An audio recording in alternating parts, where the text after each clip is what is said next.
Hello everyone and welcome to this week's episode of the Enigmatic podcast. Today we're reviewing Extreme Rules 2020. We're going to jump straight into it. I hope you enjoy and sit back and relax.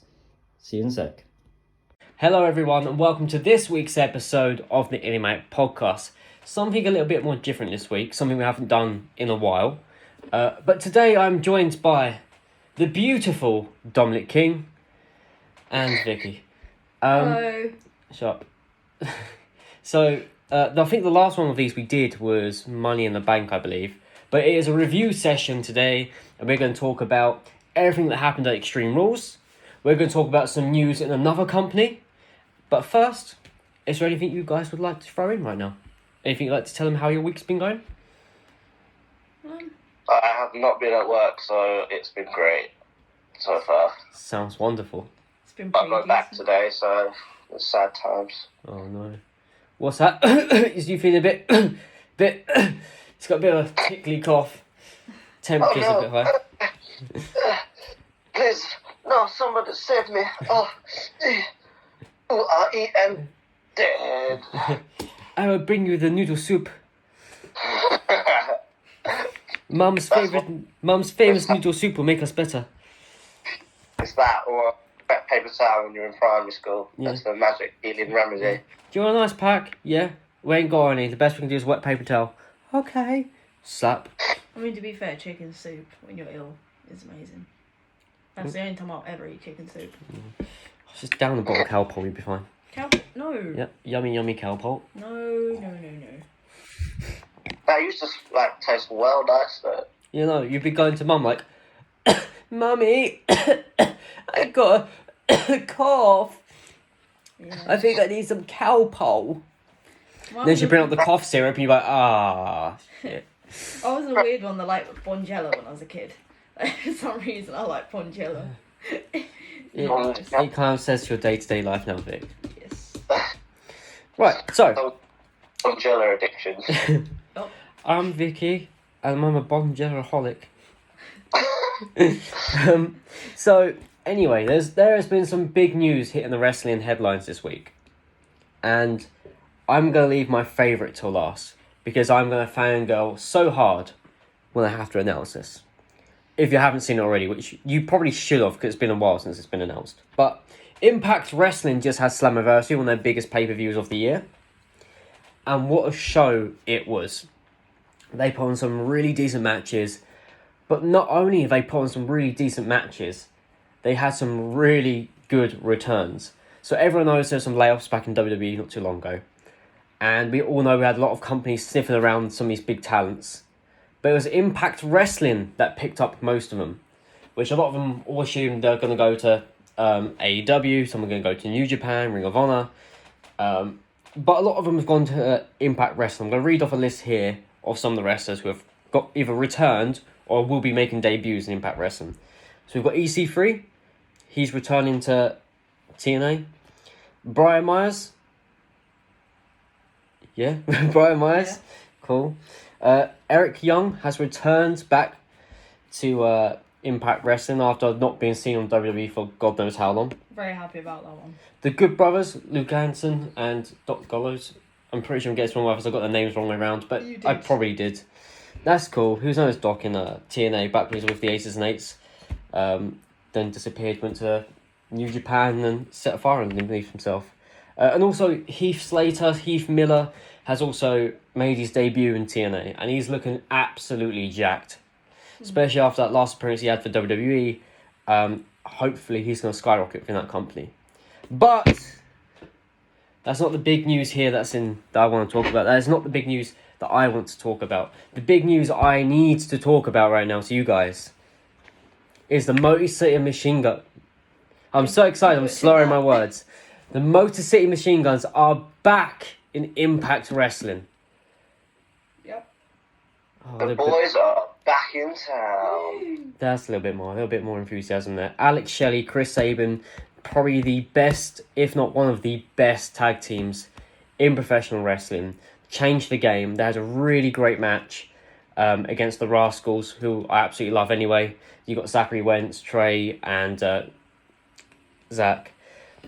and it was just such a good match. It was like a bit of new school, a bit of old school, had a bit of everything for everyone. It was a really decent match. And they've challenging the tag team title holders this upcoming Impact show. So to see Shelley and Chris back together again is so good. Chris has been a producer on TNA for the last couple months. But to see him back in the ring again with Shelley is just amazing. And hopefully within the next 5 years, you're going to see Enigmatic maybe pop up and have a go with the machine guns, because that's the dream right now. That's the dream. I mean, what I'm happy about is Eric Young obviously being back in TNA, and I'm also happy about EC3. Because I think WWE really wasted EC3. They could have used him so well, but they didn't. EC3 is a character which could have been a top star in WWE. He's everything they want. He's athletic. He can talk. He's got the build. He's the full package. And for whatever reason, WWE just either didn't see that or they didn't come head to head. And I don't know, but the fact he's back in TNA means he's going to really be able to do something for him. And all the promos he's been releasing lately have been so good. Yeah. So I reckon EC3 is just going to skyrocket as soon as he's back. He's going to be really wanted again. Yeah, when he was last in TNA, I thought he was amazing. I liked his theme song. I liked him. His feud with Spud, his feud with Hardy, Matt and Jeff was just really, really good. Top heel work from that man. So he's gonna skyrocket without a doubt. Yeah. And so Extreme Rules, or the horror show at Extreme Rules. I didn't get that. Why was it a horror show? I don't know. I'm not sure, but I loved Asuka's videos that she was releasing, just adding some horror elements into it. I loved it. I thought it was great. Yeah. But obviously, I think the name originally was Extreme Rules to the horror show, and they had to change it because of all the COVID stuff going on. They can't really do that. Yeah. So they changed it Extreme Rules at the horror show, or whatever you want to call it. But I think it's just to try and make it seem a little bit more daunting than what it was. I mean, I like the. I think it was at the beginning. They did kind of like a really almost creepy horror promo. movie Yeah, thing. they did a little promo package at the start where it's quite creepy. Yeah, I thought it was especially if you're under the age of 10, it probably would have creeped you out quite a bit. Yeah. Or sort of imagined. I mean, as being a big fan of horror movies, I thought it was awesome. Yeah. So let's just jump just straight into it today. So Dominic didn't watch the pre-show, but you and I did, Vickie. Yes. And it was Kevin Owens versus Buddy Murphy. So remember, what we're going to be doing today is we're going to be rating each match from a grade. So it's going to be from an A all the way down to an F, if you thought it was that bad. So you give it an F. And not only that, we're going to tell you what we thought of the match, summary of the match, and any standout points of that match. Yeah. So I'm going to throw it to you straight away, Vickie. Kevin Owens, Buddy Murphy, what do you think of the match? I thought it was a well put together match. I thought the chemistry was really good, and the actual finish of the match was exactly where it needed to be. To be honest, I thought the moves that were in that match were pretty decent, and it was just very back and forth and very competitive. I liked it a lot. Yeah. So can't fault that. Yeah, it's definitely showing that they're giving that Kevin Owens push a little bit more. They're trying to establish Kevin as one of the more top guys again. Yeah. Which I like to see, because it's always good to see Kevin in that main picture. Definitely. Like you said, it was everything it needs to be. Yeah. It really was. It was a good match. It was Owens. Spoilers here if you haven't watched it already, but we will obviously be telling you results here. Owens hits the stunner, wins via pinfall. Yeah. For me personally, this is a B match, a B to a B plus match easily. It was exactly what it needs to be. It got us ready for Extreme Rules. Yeah. Nothing too extreme there, but just a solid, good wrestling match. I agree with you on that one. Yeah, cool. So, main show starts and we jump straight into tag team action. Yeah.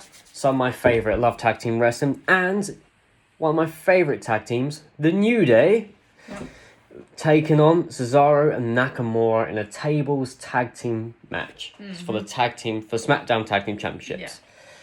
So let's go to Dominic this time. What do you think of this match, my brother? Obviously, we do have our soft spot for tag matches, don't we? Yeah. But for this one, I really wasn't that impressed by it when I watched it. It really felt like a copy and paste of spots that we've seen so many times before, and not much of new stuff. Yeah. They tried it with some double teams, where towards the end, where Kofi tries to Rana Cesaro through the table, but Cesaro holds on. Nakamura starts kicking him in the stomach. They tried to implement some double teams there. Yeah. But I felt like quite odd that them two were actually a team, because obviously I haven't seen the build up to it, because I haven't seen wrestling since they haven't really had an audience. So this is the first time I watched it in a while. But it felt quite odd to me, and it felt quite copy and paste of spots from other matches that were really good back then into now. But just because it back then doesn't mean it will still be good now, because we've seen it before and we've been desensitized to it, so we want something new. We want new spots. Yeah. I think I agree with you on that. Like, there's no sense of danger at all. They didn't tease anything. Like, usually with a tables match, you're hanging on to ropes. Whoa, am I going to go through the table? No, they always find a way out of it. There's not much of that showed the danger, the urgency of going through that table. It just seemed to be a regular tag match with a few tables thrown in every now and then. Yeah. And like you said, the whole Cesaro and Nakamura as a tag team, personally for me, I'd love to see Cesaro back with Sheamus as the bar. Yes. Yeah. That match could have been so good if you had the bar against them two. Obviously, we need to keep it fresh. We need to keep a product fresh, keep the wrestlers fresh. So, obviously, they didn't have anything for Cesaro and Nakamura at the time. That's why I slung them together. Yeah. But for me, I genuinely think that could have been such a better match if you had the bar back in there. And which I even mentioned at the start was Cesaro with his former tag team mate, Sheamus, that, they used to be the bar. Is that, yes, they should be back together. Sheamus came back, you could have just put him straight with them. Definitely. Nakamura is always really great as a face. You could have had Cesaro do a heel turn on him, go back with Sheamus, and had given Shinsuke a little bit more of a singles push before he finished up his career. Yeah. But again, like you said, it was very much copy and paste. It wasn't the most exciting. And for a tables match, you want to make it as exciting as possible, and you just didn't really seem to have that, at least from my standards. One of my favourites of it was actually the commentary from Adam Cole, because he says that they had to put him through the tables on purpose, that they couldn't go through the table accidentally. Yeah. Which made remember the Big Show putting his big old foot through the table and he lost. Yeah, because he put the look on his face in that moment was priceless. I think that's what he was thinking of in that moment when he said it. Yeah, so it's good that they've insinuated that now. Vickie, would you like to tell your thoughts on it before I tell everyone who won? I mean, it wasn't a bad match, but it wasn't like the greatest in the world. I wouldn't say that it was, I wasn't not happy with it. Yeah. I was happy with it. It was, what it needed to be, really. But saying that, Kofi's ankles, they must be indestructible or something, because he went over that top rope and he landed straight on his ankles and he was completely fine. I do not understand this man. He's clearly Superman. That's all I'm saying. He has some powers. Super Kofi. Or something. Yeah. Or rubber ankles. Yeah. One thing I do want to add in is, though, they kind of upped the hype by having Devon Dudley show up to the New Day just before the match started. Yeah. It gives you that sense of hype, like, oh, Devon's there, like, yeah, they're going to do a 3D, they're going to, it's going to be a really good tables match, and it kind of fell flat on its face a little bit. It did. So for me, Cesaro and Nakamura got the pin, like Dominic said. Kofi went for the Hurricane Rana. He got caught, got hit with a few kicks, and then they ploughed him through the table. 2 tables. Yeah. Which is just, I can't imagine how painful that would be. I mean, that's one way to take the Yeah, titles, okay, you can shut up now. I give this match a C+. Like you said, Vickie, it was what it needed to be. Not very exciting, though. They could have made it so much better. Yeah. So what grade did you give it? C+. A C+ as well? Dominic? I'd rather give it a D. A D. Obviously, I loved it there. We all know this. Yeah. But like you said, it was what it needed to be. But because it wasn't exciting, and because we know we could have gotten so much better, it's gone a little bit further down. Yeah. Yeah. That's cool. So match number 2 on the main card was probably one of the better matches on the card, from my opinion. And that is Bayley, who was the SmackDown Women's Champion, taking on the crazy Nikki Cross. Yes. What do we think of this match, guys? I mean, as much as I love Asuka and she is my favourite, that was my match of the night. without a doubt. I love that match because I thought the chemistry was just amazing. I thought that Bailey's heel work was so good, and I really like the ending of it. I'm giving that one easily a B+. Oh, I didn't ask that yet, but jumping the gun. I jumped that gun. All right, Dominic, calm down. Talking of Dominic, go ahead, buddy. Tell us what you thought of that match. I agree with Vickie there. I think it was the match of the night as well. It was my favourite by far out of all of them. Yeah. For the record of WWE and women's matches, that is quite a great and big feat for someone to say, really, isn't it? Yeah. Yeah, definitely. Women's matches have come a long way, and they've kind of broken those creative chains around them, and they are free to do a lot more than they were restricted from in the past. Yeah. I think it was definitely a match of the night. I think it flowed quite well. It was very the heel overpowering the baby face. It was very an underdog story from start to finish, and that's what I quite liked about it, because obviously we are all on the smaller side, so we're always seen as the underdogs. Yeah. Such an underdog is so much easier for us, and we get really into it because we can see ourselves in them as well. Yeah, and without a doubt, what I really liked in this match was just Nikki Cross's fire. Mm-hmm. She just, straight on the gate, she was just on top of Bailey and just did not give her a chance to breathe. Exactly. And I really like seeing that side of Nikki Cross. And it proves, a lot of people see her probably second to the tag team photo next to Bliss. Well, I think now she's kind of shown everyone, actually, if there's to separate Blix and Cross can hold herself, Exactly. without a doubt, But yeah, like Dominic said, this is probably my favourite match of the whole night. Bailey and Banks are probably the best thing the WWE have right now. They are really putting on some really good stuff.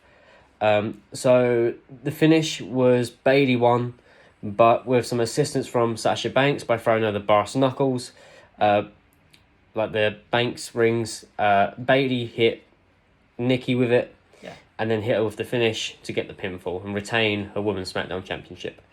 But what I do like the entire time of this match, that instead of holding Bailey's SmackDown Women's Championship, Banks was wearing it. Yep. So subtle storytelling here. Exactly. But I do like a little plot they added in. Yeah, I mean, particularly about this match, from start to finish, I wanted Nikki Cross to win. Yeah. She just had this thing that just made me want her to win, and then when she And didn't, it's hard to get that in WWE these days, where you generally are kind of rooting behind somebody, like, oh yeah, I really hope there's a chance she probably isn't, but I really hope she's going to win. Exactly. But I was heartbroken. I was like, come on, really?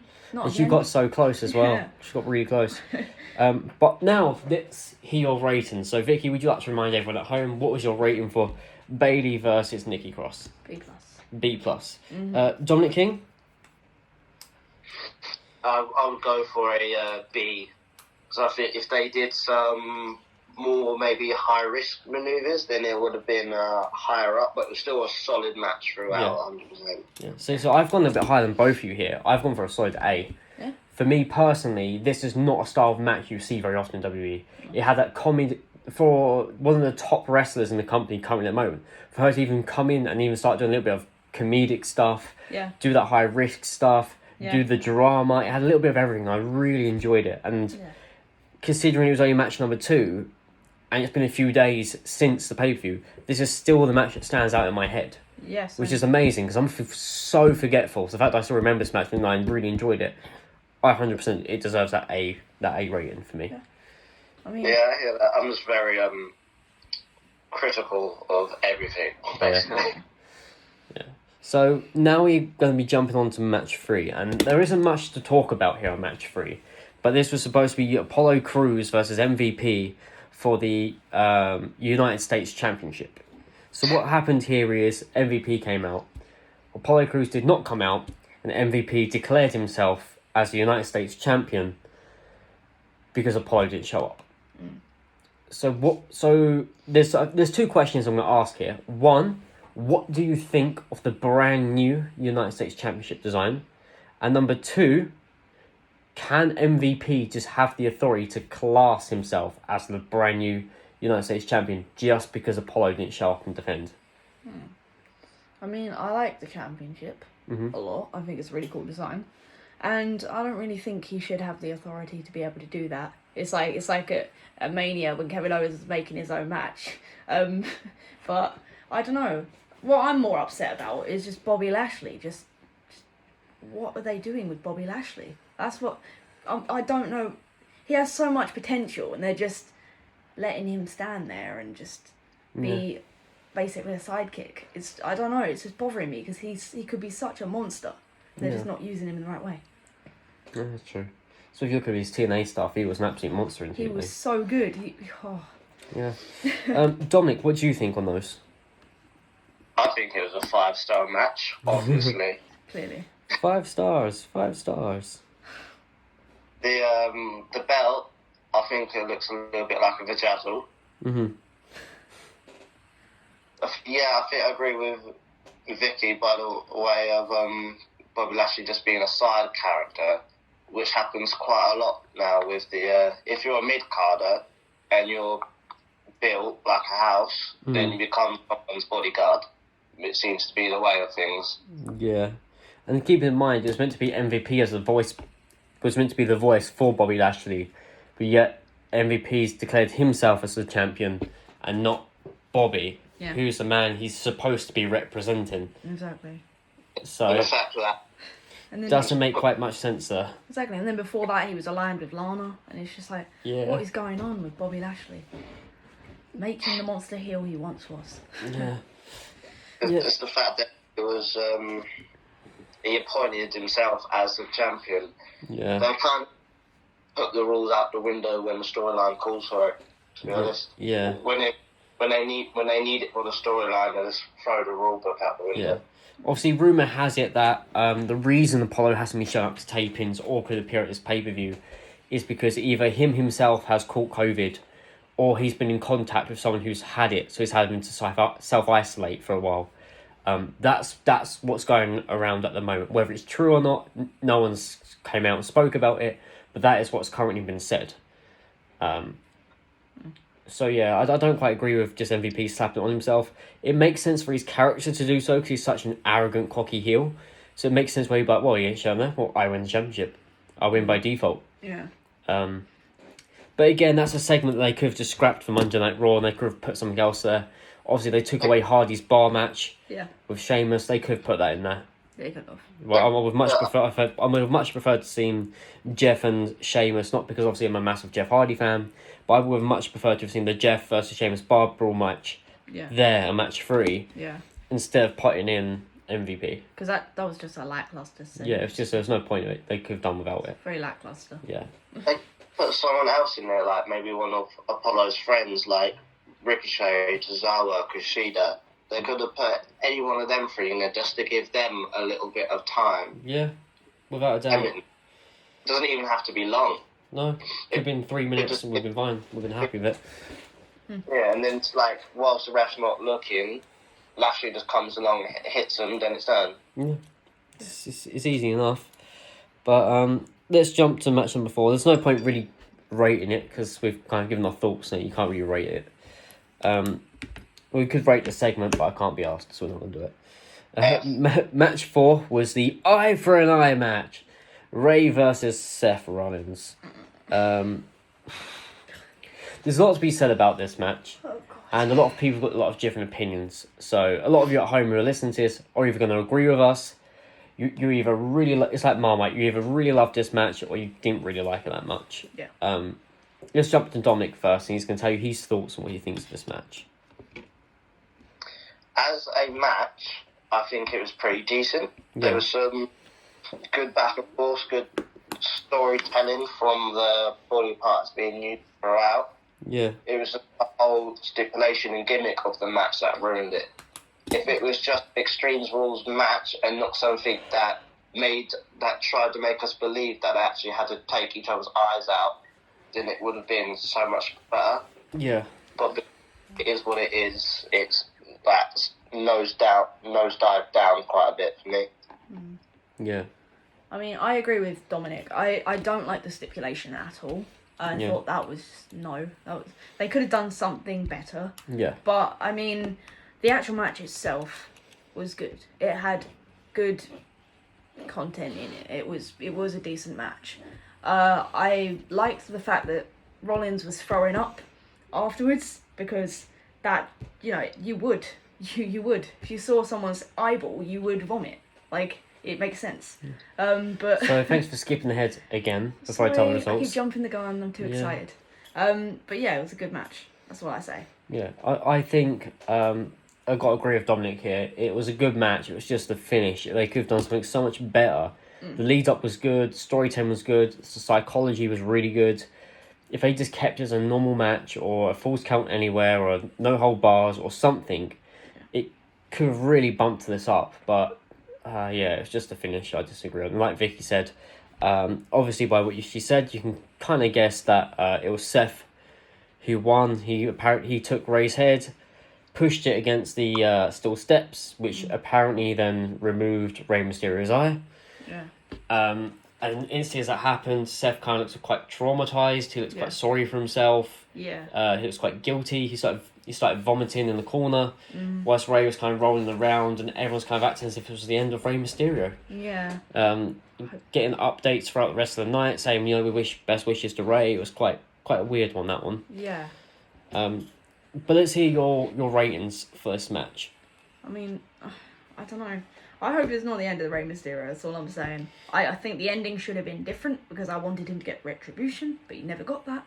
I'm gonna give this match a low D. A low D. D minus. Yes, D minus. Okay. Dominic? For a standalone match, it would have been a C. Yeah. But due to stipulations, I'd agree with Victor. It'll be a D minus. Yeah. I'm practically in the same boat. If this was a bog standard match, or like you said, an Extreme Rules match, this could have been anywhere from a C to a C plus. Yeah.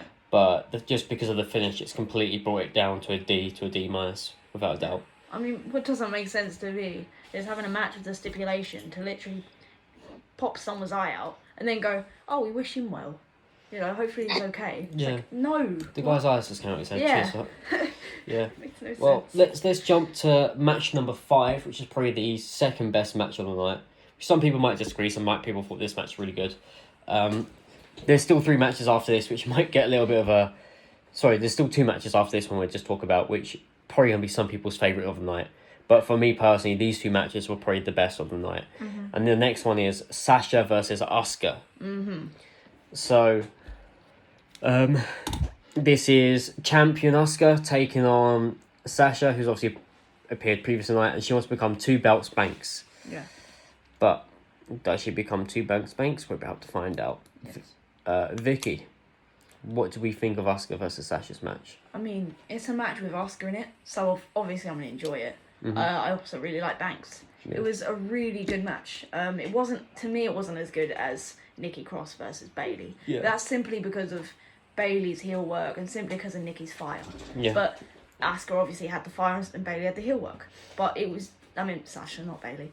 But it was still a really good match. Like, it was, the content was good.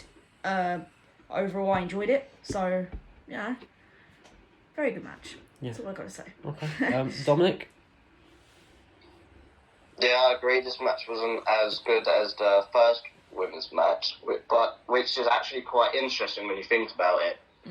Because at one point you would think a match between Asuka and Sasha, 2 women that were held in such high regard in NXT and in the main roster at one point, both of them and doing really well, both of them being pretty much powerhouses.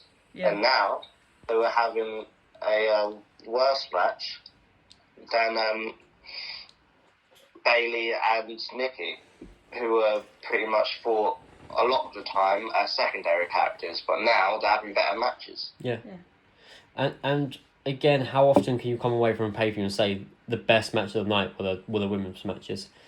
And then that's not throwing any shade in women wrestling. Trust me, it really isn't. No. But don't usually get given that sort of spotlight. Yet alone have the best matches on the card. You come away and go, The rest of the night was pretty bad. Yeah, like But those 2 matches were the stand-up matches. I mean, for me, like the last time I remember that happening is NXT Takeover, where Yeah. Bailey and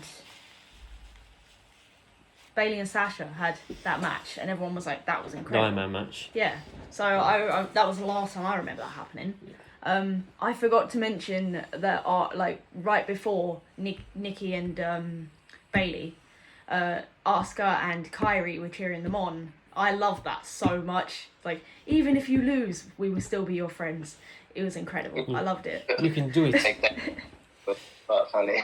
Yeah. It was amazing. What I did like about this match is, again, the pace of the match, the way that the chemistry that Asuka and Banks had. There's a few things that seemed quite dodgy, a little bit delayed, a little bit of buffering. It seemed Yeah. that Sasha had an injury, but wasn't an injury. That didn't really need to be in there, for my opinion. Yeah. I guess it was kind of storytelling, but for me, it just didn't really make much sense and kind of killed the momentum that they was building. Yeah. But let's jump to the finish, Yeah. shall we? Because a lot of this has got a lot of talk about at the moment. Yeah. So the winner apparently is Sasha. Yeah. And the reason I say apparently is because Bailey started to get involved, as obviously we all thought she probably would. Yeah. Bailey jumps in and is trying to swing around belts, so the ref kind of kicks her out. She slides the belt to Sasha. That belt also gets confiscated from Sasha. Yeah. And then everything kind of seems a little bit odd. You all think she might do an Eddie. It's like, Banks is going to swing the belt. Sasha, Asuka's going to duck and hit Sasha in the head, and then them two are going to break up, and that didn't happen.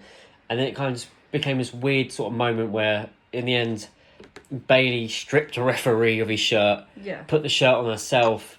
Yeah. Bailey hit Asuka for the pinfall, and then Banks counted the pinfall herself. Bailey counted the pinfall for Banks. But what I did love was it weren't no fast count. Like, Bailey took her time with that pinfall. It weren't 1, 2, 3. It was 1, 2, 3. She took her time for that count. And obviously, it's just been announced on Monday Night Raw that Sasha's not the official champion because she wasn't official to do it. And again, it all comes down to WWE wrestlers thinking they've got some sort of power to create matches or create this or do this and do that. So, for me, it was quite a weird finish. And obviously, rumours have came out that Vince changed everything at the last second. Asuka was actually supposed to go over. But, I don't know. I really enjoyed this match, but the finish kind of threw me off a little bit. Yeah. So, for me, the match could have easily been an A. Because, again, it was really, really good. Yeah. But it brings it kind of down to a B to a B minus for me overall. I mean, for me, I don't know. I liked the ending. Don't get me wrong. I liked it. Yeah. But, I don't know. It was kind of a little bit confusing. Like, I thought that Bailey was going to hit Asuka. Yeah. But then it seemed like she changed her mind and just didn't. And then... There was a lot of I don't- buffering in that ending bit. And then a lot of buffering. Like, I think the ending could have been way better if they... Since Sasha is such an Eddie Guerrero fan, she could have easily thrown the belt to Asuka, taken the bump. Ref could have turned around and been like, whoa, what happened? Sort of thing. And then Asuka could have got DQ'd. It would have been so good. But, I mean, I get why they did it, because then it would have been a clear winner. And obviously, it adds to the heelish tactics. And adds to the momentum. But I don't know, I just would have loved that more than what actually happened. As kind of like a little tribute to Eddie. Yeah. But, I mean, because of that ending, it brought it down to me, like for me, to a B minus. Like, I would have put it an A, to be honest. Yeah. It just wasn't the ending I wanted personally. Yeah. Dominic, what have you got for your match rating there? I feel like if it flowed a little bit better, it would have been higher. And if it had a different finish, yet again, it feels like WWE is throwing out the rule book when the storyline calls for it. Yeah. But yeah, I think I agree with you, Jay. It's B minus to a B. Yeah. So now we've got match 6, which was probably, out of all the men's matches, was probably the better one, I think, personally. Taking away the pre-show, obviously. And that is, for the WWE Championship, we got champion Drew McIntyre versus Mr. Dolph Ziggles. And obviously Dolph chose the stipulation, and that was Dolph can do Extreme Rules, Drew can't. If Drew tries and does something, gets himself DQ, Dolph still walks away for championship. If you try and walk off and try and get yourself counted out, Dolph walks away for championship. Yeah. So it looks like all the odds are against McIntyre in this match. Yeah. And what I really love in this match is we don't always see Ziggler as often, but he is still so good. His selling is so good. His aggressiveness is so good. Yeah. And it's good to see him in that main event, or that main big title picture again. And secretly, I was genuinely rooting for Ziggler throughout most of this match. I really want to see Ziggler pick up that victory. As much as I love Drew, and as awesome as it is to see a British guy holding that top belt, and I would love to see him hold that belt until like crowds return and have like, you know, a big welcome home back in the UK at some point as this world champion. I would love to have seen Ziggler win that belt last night. I really would have. I'll drop it now that obviously McIntyre hit him with the Claymore and won. He did. Ziggler was getting ready for the super kick, or I think he nipped up, and then McIntyre just took his head off the Claymore and got the pinfall. Yeah. Which is kind of crazy because that entire match, Ziggler was on top almost. Yeah. Ziggler stayed on top that entire match. Yeah. But for me, the summary of this match is that elbow drop. Ziggler set up a table, put McIntyre on it on the outside, and did this massive elbow drop off the top. And it was so much height. It was a thing of pure beauty. It really was. Yeah. For me, that entire match just started with Ziggler. Ziggler really made that match really good. Yeah. Dominic, what do you think of that match?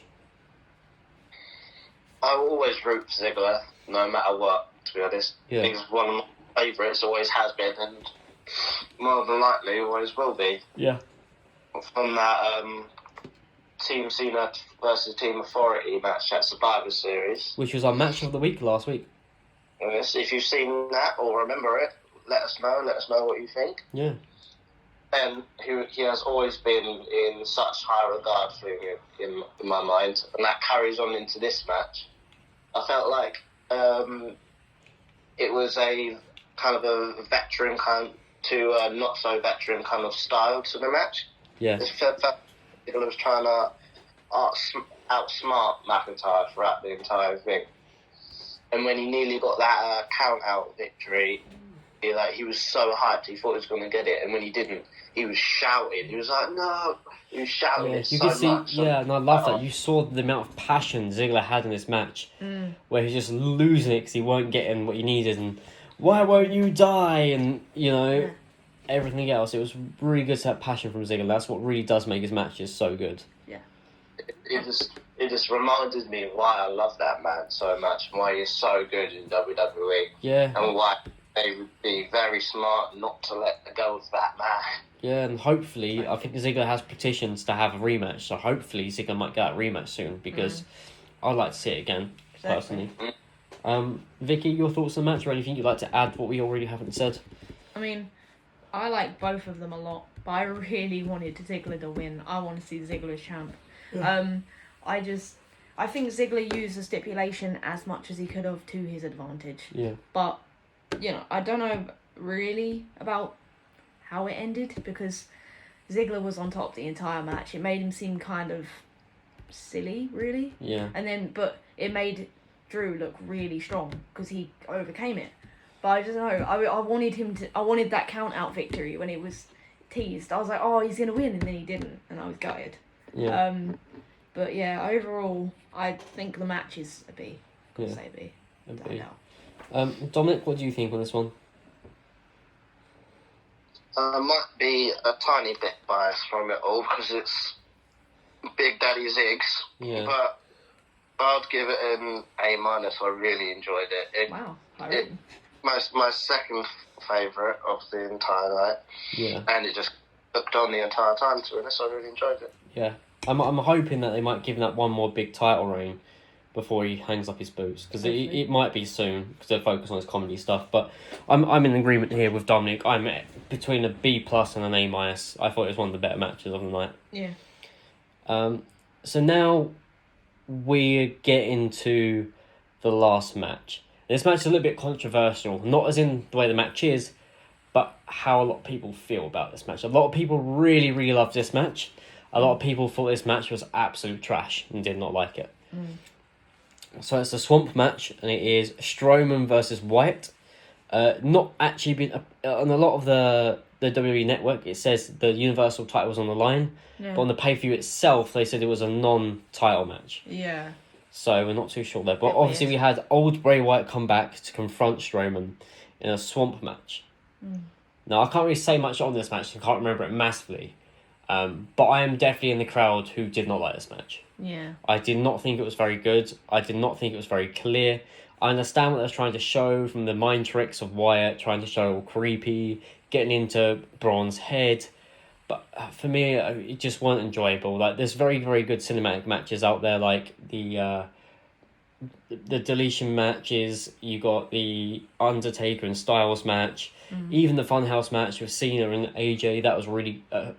Cena and Wyatt, that was really good. But this one just didn't really hit it with me. I didn't enjoy it as much.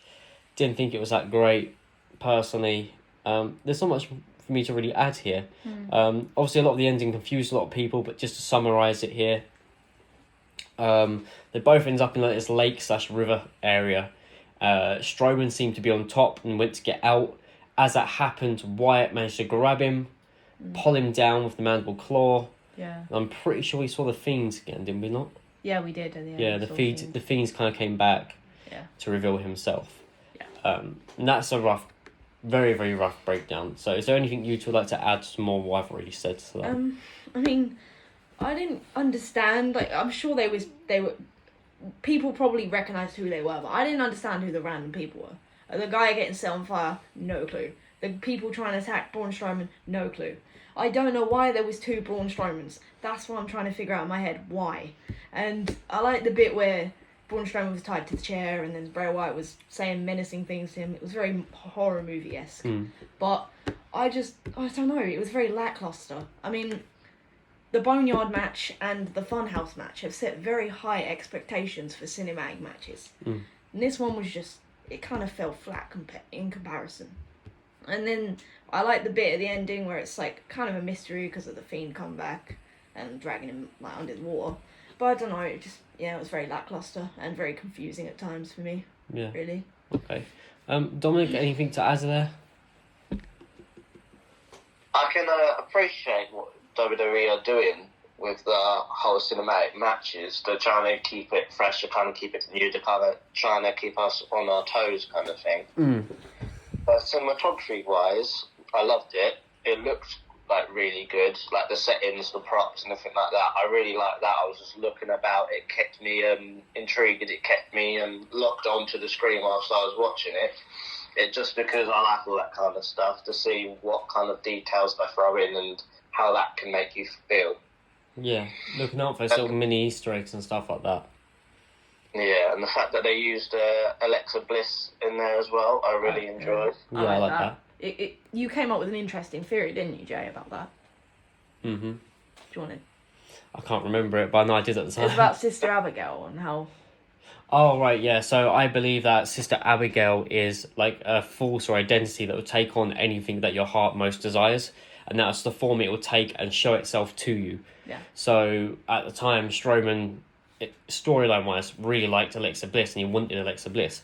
So therefore, Sister Abigail managed to turn its identity into Bliss to be able to distract Strowman, to show him what he wants from the inside. So it's a bit far-fetched, but at the time I kind of liked the idea. I like the idea. Either that I was very sleep-deprived and I was kind of just talking out my arse.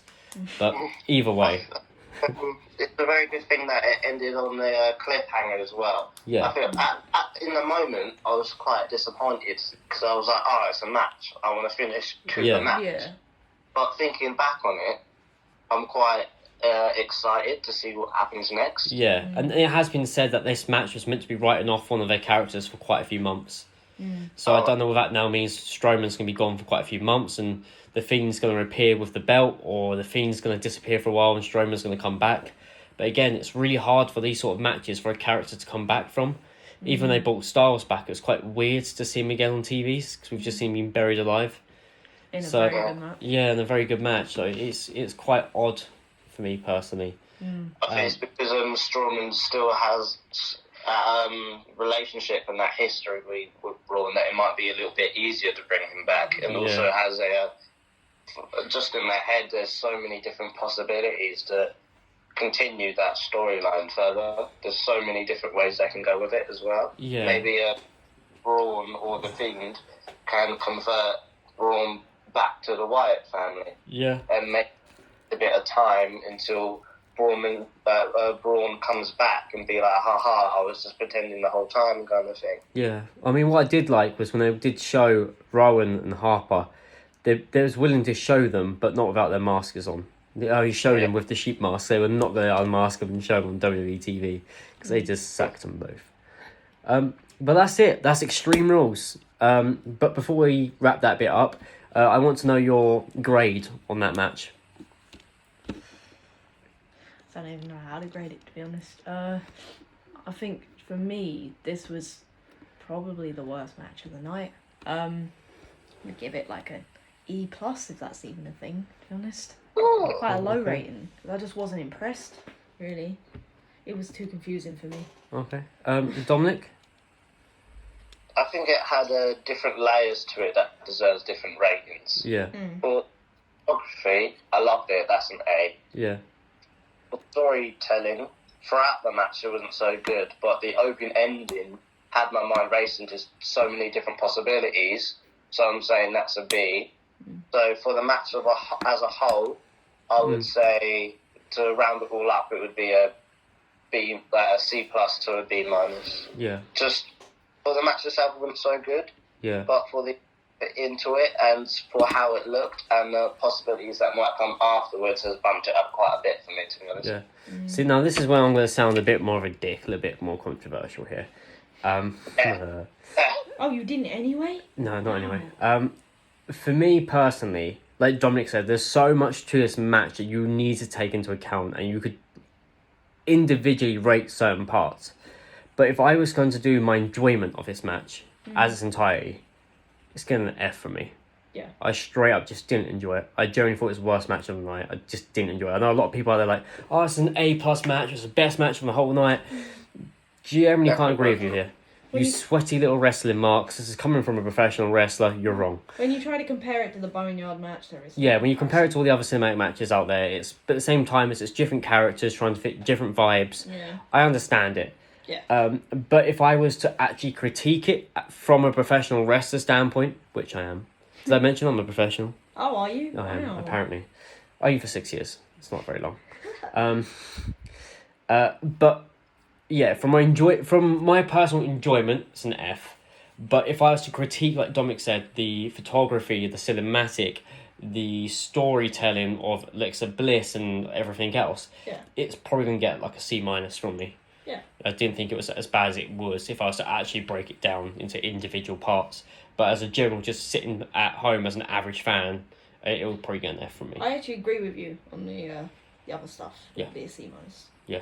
Quite good. That stuff was quite good. Yeah, so that was Extreme Rules, ladies and gentlemen. We're now just going to do a little summary. So, for me personally, and we're going to, obviously again, going to grade the entire show as a whole. For me personally, for something that's called Extreme Rules, it weren't very Extreme Rules. No, not at all. And that's what we all look forward to. We all look forward to Extreme Rules, to see something extreme. And there just hasn't been any. And it's hard because it's not going to be the same as it was back in the Attitude Era.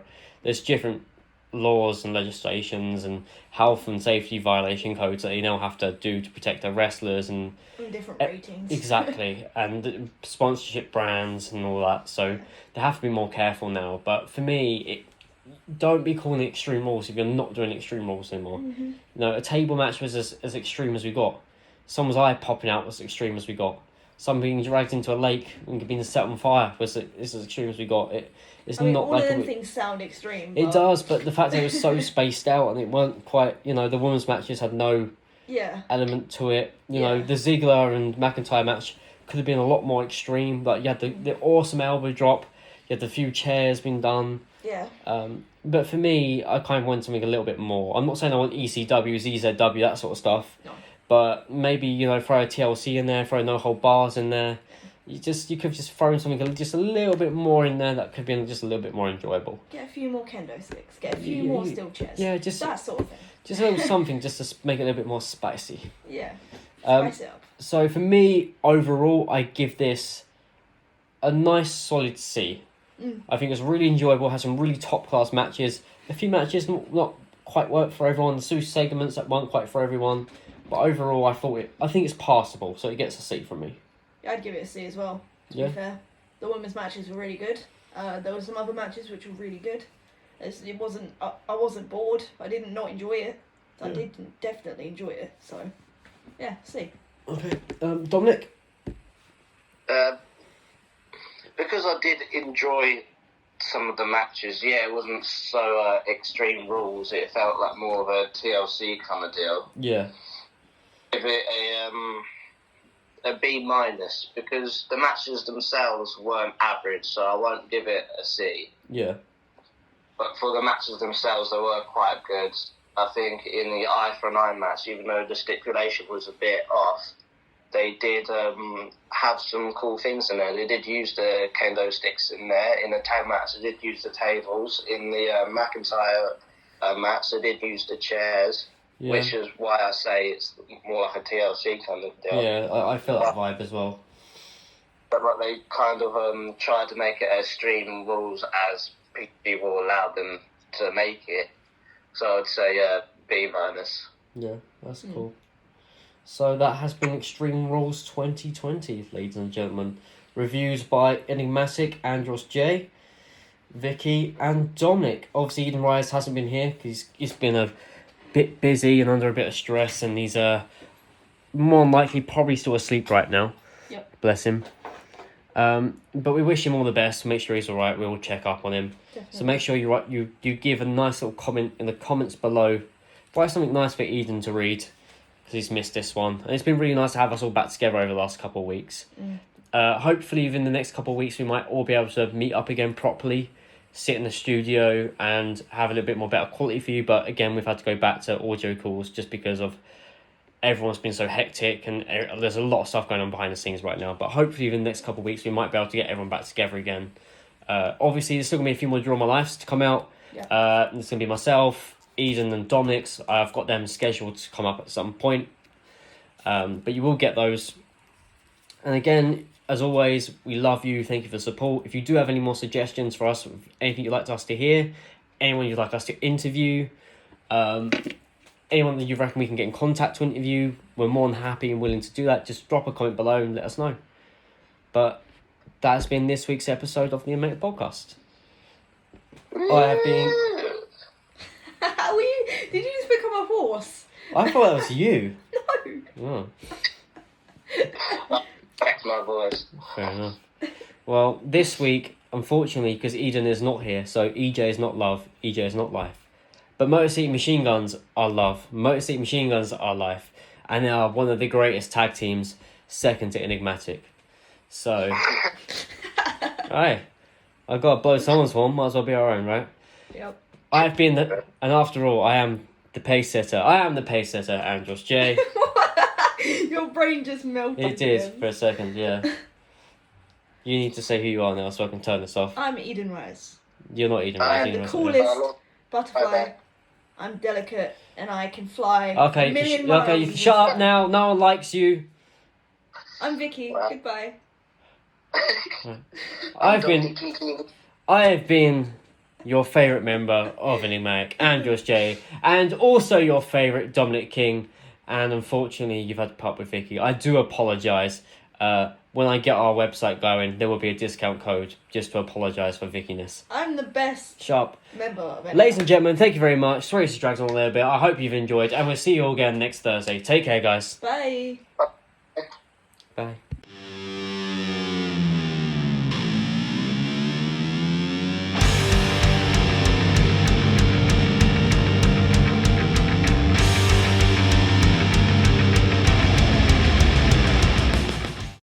This week's Match of the Week is chosen by myself, Andros J.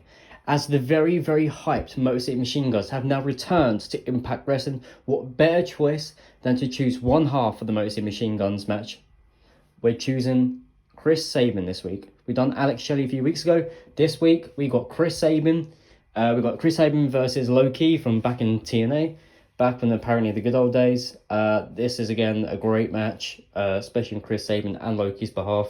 Really good match, good chemistry, good style. Really love it. But yeah, most Steven Jingers are back, so I thought, why not? Let's throw this one in this week.